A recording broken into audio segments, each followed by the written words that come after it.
शिव की भक्ति से नूर मिलता है, सबको दिलों को सुकून मिलता है। जो भी लेता दिल से भोले का नाम, उसे भोले का आशीर्वाद ज़रूर मिलता है। मुबारक हो आपको सावन का त्यौहार। माता पार्वती और भोले भंडारी का आशीर्वाद आप और आपके परिवार पे बना रहे। आज इस वीडियो के माध्यम से श्रावण मास महात्म्य 9वें अध्याय का श्रवण करेंगे। इससे पहले हमने 8वें अध्याय का श्रवण किया था। 8वें अध्याय में हमने श्रावण मास में किए जाने वाले बुध गुरु व्रत का वर्णन सुना था। इसके पहले कथा अध्यायों का श्रवण आप हमारे चैनल पे कर सकते हैं। आप सबसे हमारा छोटा सा अनुरोध है, आपको ये कथाएं अच्छी लगे तो इसे लाइक करें और कमेंट में ओम नमः शिवाय लिखना ना भूलें। श्रावण मास महात्म्य 9वां अध्याय। शुक्रवार जीवंतिका व्रत कथा। ईश्वर बोले, हे सनत कुमार, इसके बाद अब मैं शुक्रवार व्रत का आख्यान कहूँगा, जिसे सुनकर मनुष्य संपूर्ण आपदाओं से मुक्त हो जाता है। लोग इससे संबंधित एक प्राचीन इतिहास का वर्णन करते हैं। पांडे वंश में उत्पन्न एक सुशील नामक राजा था। अत्यधिक प्रयत्न करने पर भी उसे पुत्र प्राप्ति नहीं हो सकी। उसकी सर्वगुण संपन्न सुकेशी नामक भार्या थी। जब उसे संतान ना हुई तब वह बड़ी चिंता में पड़ गई। तब स्त्री स्वभाव के कारण अति ही साहसयुक्त मन वाली उसने मासिक धर्म के समय प्रत्येक महीने में वस्त्र के टुकड़ों को अपने उदर में बांधकर उदर को बड़ा बना लिया और अपनी प्रसूति का अनुकरण करने वाली किसी अन्य गर्भिणी स्त्री को ढूंढने लगी। भावी देवी योग से उसको एक पुरोहित की पत्नी गर्भिणी थी। तब कपट करने वाली राजा की पत्नी ने किसी प्रसव कराने वाली को इस कार्य में लगा दिया और उसे एकांत में बहुत सारा धन देकर वह रानी चली गई। उसके बाद रानी को गर्भिणी जानकर राजा ने उसका पुंसवन और अवलोकन संस्कार किया। 8वां महीना होने पर सीमोन्तनयन संस्कार के समय राजा अत्यंत हर्षित हुए। उसके बाद उस पुरोहित पत्नी का प्रसव का सुनकर वह रानी भी उसी के समान सभी प्रसव संबंधी चेष्टाएं करने लगी। पुरोहित की पत्नी चूंकि पहली बार गर्भवती थी, अतः प्रसूति कार्य के प्रति वह अनभिज्ञ थी और केवल प्रसव कराने वाली दाई के कहने में ही स्थित थी। तब उस दाई ने पुरोहित पत्नी के साथ छल करते हुए उसके नेत्रों पर पट्टी बांधी और प्रसव के समय उसके पैदा हुए पुत्र को किसी के हाथ से रानी के यहाँ पहुँचा दिया। इस बात को कोई भी नहीं जान सका।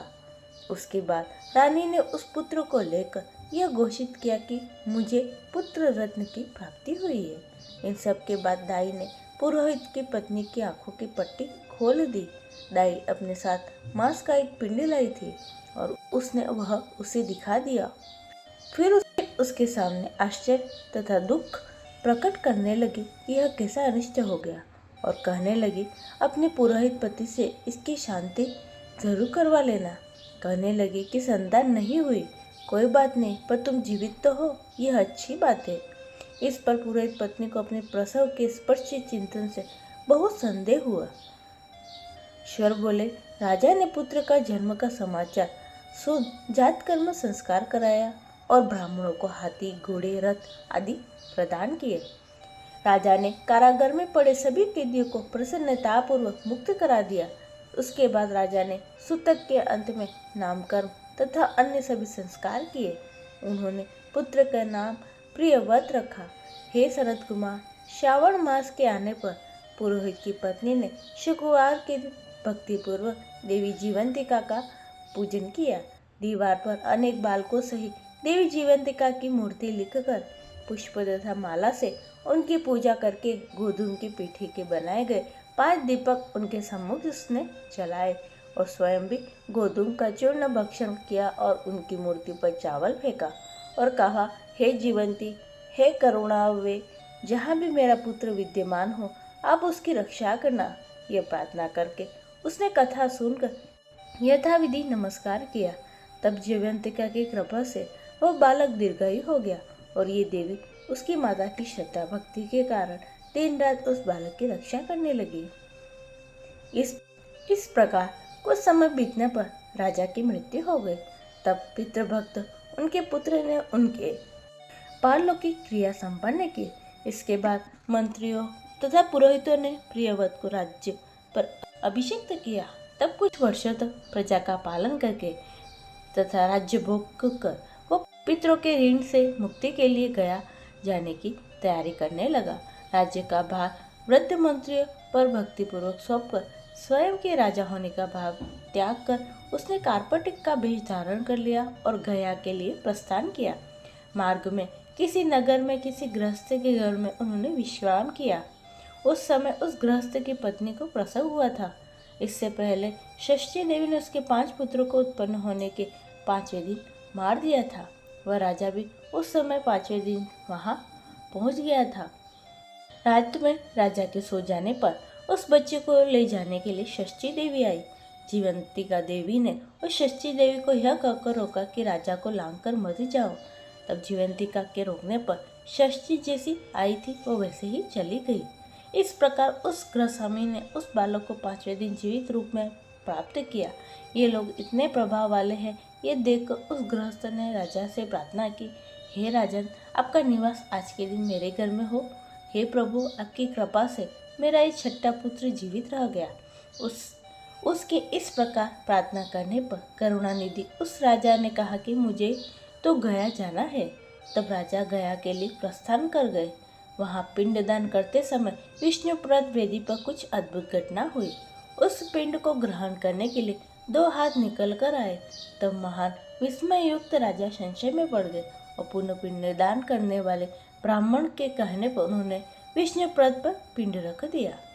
इसके बाद उन्होंने किसी ज्ञानी तथा सत्यवादी ब्राह्मण से इस विषय में पूछा। तब उस ब्राह्मण ने उनसे कहा कि ये दोनों हाथ आपके पितृ के ही थे। इसमें संदेह तो घर जाकर अपनी माता से पूछ लीजिए, यह बता देगी कि तब राजा चिंतित तथा दुखी हुए और मन में उनकी बातें सोचने और विचारने लगे। वे यात्रा करके पुनः वहां गए जहाँ बालक जीवित हुआ था।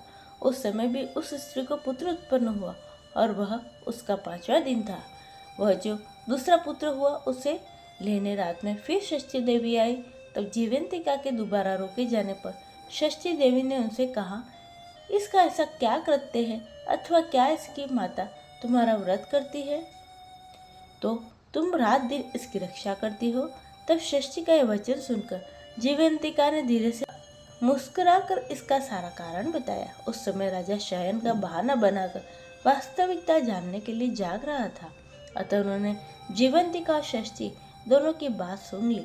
जीवंतिका ने कहा, हे षष्ठी, श्रावण मास में शुक्रवार को इसकी माता मेरे पूजन में रत रहती है और व्रत के संपूर्ण नियमों का पालन करती है और वह सब में आपको बताती है। वह हरे रंग का तथा कंचुकी नहीं पहनती और हाथ में उस रंग की चूड़ी भी नहीं धारण करती।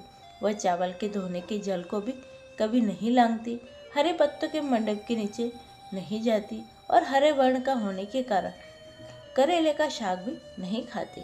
यह सब मेरी प्रसन्नता के लिए करती है, अतः मैं उसके पुत्रों को मरने नहीं दूंगी। यह सब सुनकर राजा प्रियव्रत अपने नगर को चले गए। उनके देश के सभी नागरिक स्वागत के लिए आतुर हो गए। स्वागत के लिए आए तब राजा ने अपनी माता से पूछा, हे माता, क्या तुम जीवंतिका देवी का व्रत करती हो? इस पर उसने कहा, मैं तो व्रत को जानती भी नहीं। उसके बाद राजा ने गया यात्रा का समुचित फल प्राप्त करने के लिए ब्राह्मणों और सुवासिन स्त्रियों को भोजन कराने की इच्छा से उन्हें निमंत्रित किया और व्रत परीक्षा लेने के लिए सुवासिनी को वस्त्र, कंचुकी तथा कंकण भेजकर कहलाया, आप सभी को भोजन के लिए राजभवन में आना है। तब पुरोहित की पत्नी ने दूध से कहा, मैं हरे रंग की कोई भी वस्तु ग्रहण नहीं करती। राजा के पास आकर दूध ने उनके द्वारा बताई गई बात राजा को बता दी। तब राजा ने उसके लिए सभी रक्त वर्ण के शुभ परिधान भेजे। वह सब धारण करके वह पुरोहित पत्नी भी राजभवन में आई। राजभवन के पूर्वी द्वार पर चावलों के धोने का जल पड़ा देखकर वहां हरे रंग का मंडप देखकर वह दूसरे द्वार से गई। तब राजा पुरोहित की पत्नी को प्रणाम करके इस नियम का संपूर्ण कारण पूछा। इस पर उसने इसका कारण शुक्रवार का व्रत बताया। उस प्रियव्रत को देखकर उसके दोनों स्तनों में बहुत सा दूध निकलने लगा। वक्षस्थलों ने उस राजा को दुग्ध की धाराओं से पूर्ण रूप से सिंचित कर दिया। तब गया में विष्णुपति पर निकले दोनों हाथ जीवंतिका तथा षष्ठी दोनों देवियों के वार्तालाप तथा पुरोहित पत्नी के स्तनों से दूध निकलने के द्वारा राजा को विश्वास हो गया कि मैं इसी का पुत्र हूँ। उसके बाद पालन पोषण करने वाली माता के पास जाकर विनम्रता पूर्वक उन्होंने कहा, हे माता, डरो मत, मेरे जन्म का वृत्तांत सत्य सत्य बता दो। यह सुनकर केशव वाली रानी ने सब कुछ सच सच बता दिया। तब प्रसन्न होकर उन्होंने जन्म देने वाली अपने माता पिता को नमस्कार किया, संपत्ति से वृद्धि को प्राप्त कराया। वे दोनों भी परम आनंदित हुए। एक दिन राजा प्रियव्रत ने रात में देवी जीवंतिका से प्रार्थना की, हे जीवंतिका माँ, मेरे पिता तो ये है, तो फिर गया में वे दोनों हाथ कैसे निकल के आए थे? तब देवी ने सपने में आकर संशय का नाश करने वाले वाक्य कहा, हे प्रियव्रत, मैंने तुम्हें विश्वास दिलाने के लिए यह माया की थी, इसमें संदेह नहीं है। हे सनत कुमार, यह सब मैंने आपको बता दिया। श्रावण मास में शुक्रवार के दिन इस व्रत का अनुष्ठान करके मनुष्य सारी मनोरथ को प्राप्त कर लेता है। इस प्रकार श्री स्कंद पुराण के अंतर्गत ईश्वर सनत कुमार संवाद में श्रावण मास महात्म्य में शुक्रवार जीवंतिका व्रत कथन नामक 9वां अध्याय पूरा हुआ। बोलिए उमापति महादेव की जय। ये था आज का 9वां अध्याय। आशा करती हूँ आपको अच्छा लगा होगा, और ये अध्याय अच्छा लगा है तो इसे लाइक करें, चैनल को सब्सक्राइब कर ले और कमेंट में हर हर महादेव ज़रूर लिखें। सभी भक्तों को राधे राधे।